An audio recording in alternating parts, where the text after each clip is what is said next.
Last class हमने बात की थी यंग्स डबल स्लिट एक्सपेरिमेंट और उसमें हमने जो है इंटरफेरेंस पैटर्न के बारे में हम डिस्कस किया था और किस तरीके से आपका ब्राइटनेस और डार्कनेस आपका जो उनकी कंडीशंस है ब्राइट एंड डार्क फ्रिंजेस की and position and fringe width उसके बारे में हमने डिस्कस किया था।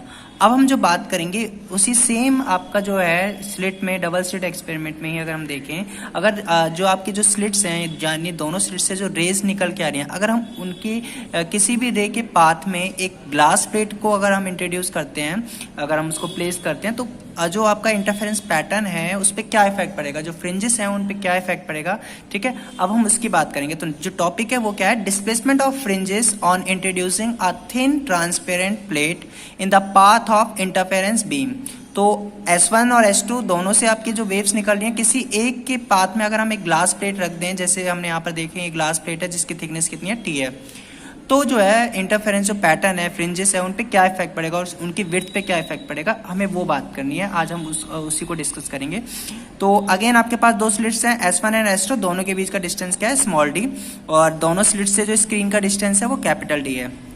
अब अगेन आपने दो रे कंसीडर की हुई हैं, S1 से एक रे जा रही है P पॉइंट पे और एक S2 से P पॉइंट पे जा रही है। ठीक है, और आपका P पॉइंट पे जो है ब्राइट और डार्क फ्रिंजेस की हमें कंडीशन फाइंड करनी है। ठीक है, तो सबसे पहले हम जो है डिस्कस करते हैं कि जब आपका प्लेट इंट्रोड्यूस नहीं की थी, जो हमने पहले केस पढ़ा था लास्ट लेक्चर में, तो उस केस में आपका जो पार्ट डिफरेंस था दोनों रेस के बीच में वो कितना था, और जब प्लेट रखेंगे तब पार्ट डिफरेंस कितना होगा, पहले हमें वो फाइंड करना है। ठीक है, तो अगेन आपका क्या है, let S1 and S2 are two monochromatic coherent sources separated by distance small d and the wavelength of the light coming from them is lambda. और आपको गिवन है S1 से S2 d है। ठीक है, अब आपका क्या है, सबसे पहले हम जो डिस्कस करेंगे वो डिस्कस करेंगे in the absence of plate, जब आपने प्लेट को इंट्रोड्यूस नहीं किया हुआ। ठीक है, तो उस केस में क्या था, तो दोनों रेज से जो पाथ आपके जो दोनों रेज निकल रही है उनके बीच का जो पाथ डिफरेंस था, जब वो कहाँ पर मिल रहे हैं, O पे, तो पाथ डिफरेंस कितना होता है, 0 होता है। जब S1 और S2 क्योंकि उससे इक्वी डिस्टेंस होते हैं तो पाथ डिफरेंस 0 होता है।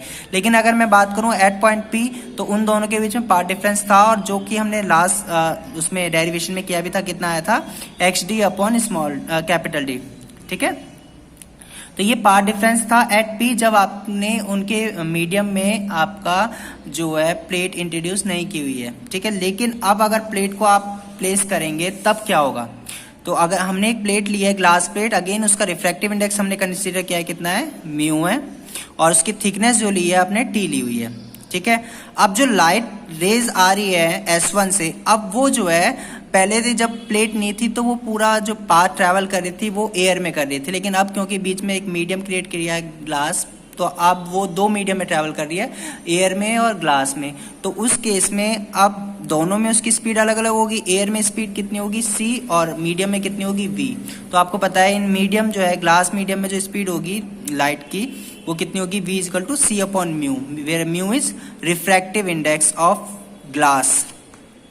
ठीक है, तो अब आपके पास ये जो रे है, तो आप देखें तो S1 से P जब जा रही है तो S1 P माइनस T, इतना डिस्टेंस तो एयर में ट्रैवल कर रही है, और T डिस्टेंस जो है वो किस में ट्रैवल कर रही है, ग्लास में। तो उस केस में दोनों में यहाँ से यहाँ तक जाने में जो टाइम लगेगा उसे, तो वो कितना होगा, अब हम वो देख लेते हैं।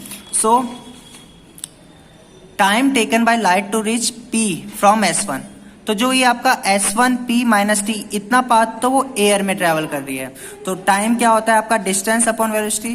तो उस केस में एयर में तो वेलोसिटी कितनी है उसकी, C। ठीक है, लाइट की स्पीड C होती है, और T डिस्टेंस जो है वो कहाँ पर आपका ट्रैवल कर रहे हैं, मीडियम में यानी ग्लास प्लेट में, और ग्लास प्लेट में उसकी वेलोसिटी कितनी है, V। और अभी आपने इक्वेशन पढ़ी थी V इज इक्वल टू कितना था, अभी हमने देखा था ना, C बाय म्यू, तो यहाँ मैंने V की वैल्यू रखी C बाय म्यू, तो म्यू ऊपर पहुंच जाएगा, ये आ जाएगा। तो हम इसको इस तरीके से लिख सकते हैं, ये टाइम है, यानी जो S1 से P पॉइंट तक जब आपने ग्लास प्लेट को इंट्रोड्यूस किया हुआ है, तो S1 से P तक जाने में उसे इतना टाइम लगेगा, जो T टाइम है वो कितना है, ये आपका टाइम है। तो अगर हम टाइम देखें तो टाइम अगेन क्या होता है, ये हो गया पाथ अपॉन वेलोसिटी। तो हम देखें therefore the length of optical path in air from S1 से P वो कितनी हो जाएगी, ये वाली टर्म। तो ये अब जब प्लेट आपने रख दी है तो उस केस में जो एयर में पाथ ट्रैवल कर रही है वो इतना हो गया। अब आपके पास क्या है, therefore at point P path difference between two rays कितना होगा, तो अगेन क्योंकि हमने S2 से जो रेज आ रही है उसके बीच में तो आपने कोई भी प्लेट यूज नहीं की, तो वो तो कितना होगा S2P और minus S1P plus mu minus 1 into T. तो इसके अकॉर्डिंग हम यहां से देखेंगे। अब आपके पास S2P माइनस S1P ये आपने ऑलरेडी फाइंड किया हुआ है। ये आपने कब देखी थी कंडीशन, जब आपने प्लेट इंट्रोड्यूस नहीं की थी। तो S2P माइनस S1P की वैल्यू कितनी थी, XT अपॉन कैपिटल D। तो वो वैल्यू हम यहाँ पर पुट करेंगे फ्रॉम इक्वेशन 1। ठीक है, सो ये आपने यहाँ पर इक्वेशन 1 को यूज किया है। सो आपके पास ये आ गया। तो ये क्या है आपका, this is the path difference when glass plate is present. ठीक है, तो अब आपको देखें ध्यान से, अगर हम देखें तो जो पोजीशन थी आपका ब्राइट फ्रिंज की, सेंट्रल ब्राइट फ्रिंज की, तो क्या अब वो वही पोजीशन थी जो पहले थी? यानी जो आपको पहले सेंट्रल ब्राइट फ्रिंज कहाँ पर मिल रहा था, जब आपने ग्लास प्लेट यूज नहीं की थी तो ओ पे मिलता है। लेकिन इस केस में अब कहाँ पर मिलेगा, आपको वो फाइंड करना है। क्या अब भी वो आपको ओ पे मिलेगा? वो देखें तो it is clear from 3 part difference at point O between two interfering waves x equal to 0 अगर पुट करेंगे तब भी वो 0 नहीं हो रहा है। दैट मीन्स जो सेंट्रल फ्रिंज है अब वो ओ पर प्रेजेंट नहीं है, अब वो कहाँ पर है, वो उससे ऊपर शिफ्ट हो गया है। Therefore, central bright fringe will not be formed at O. Instead, it will be formed at O dash above the point O. यानी वो जो पहले O पे बन रहा था जब प्लेट नहीं थी, अब वो O पे ना बन के कहाँ बनेगा, O डैश। और कहाँ पर शिफ्टिंग हुई है, शिफ्टिंग उस डायरेक्शन में हुई है जिस उस स्लिट की तरफ हुई है, उस पाथ की तरफ हुई है जिसमें आपने प्लेट को इंट्रोड्यूस किया है। अगर आप ये प्लेट यहाँ पर रखते तो शिफ्टिंग किस साइड होती है, S2 की साइड होती। ठीक है, सो अब आपके पास जो है, तो अब हम शिफ्टिंग की बात करेंगे। तो शिफ्टिंग कितनी होगी, ये तो हो गया पार्ट डिफरेंस जब आपका ग्लास प्लेट प्रेजेंट है तब। ठीक है, तो अब हम देखें, if x and dash is the distance, if x and dash is the distance of the nth bright fringe from point O, then उस केस में क्या होगा, फ्रॉम इक्वेशन 3 जो अभी हमने फाइंड की है, जब आपका पार्ट डिफरेंस की बात करें तो पार्ट डिफरेंस की कंडीशन क्या है ब्राइट फ्रिंज के लिए, path difference would be even integral of lambda by 2 या इंटीग्रल ऑफ लैम्डा। सो अगर हम यहाँ पर वैल्यू पुट करें तो ये आपकी पोजीशन आ गई है किसकी, this is the position of nth bright fringe from O when a thin glass plate is introduced in that medium. ठीक है, अब in the absence of plate की बात करें, जब प्लेट नहीं होगी तो क्या होगा, टी की वैल्यू कितनी होगी, 0 होगी। तो उस केस में क्या होता है, ये आपने जो लास्ट फॉर्मूला पढ़ा था वही आ गया है। तो अब इन दोनों में देखें डिफरेंस, तो डिस्प्लेसमेंट कितना हुआ है, ये जब है जब प्लेट नहीं है, ये वाला जब है जब प्लेट नहीं है, ये वाला जब है जब प्लेट है। ठीक है, तो दोनों के बीच डिस्प्लेसमेंट की बात करेंगे तो अब हम माइनस कर देंगे तो डिस्प्लेसमेंट निकल जाएगा। So the displacement of nth bright fringe del xn वो ये आ जाएगा।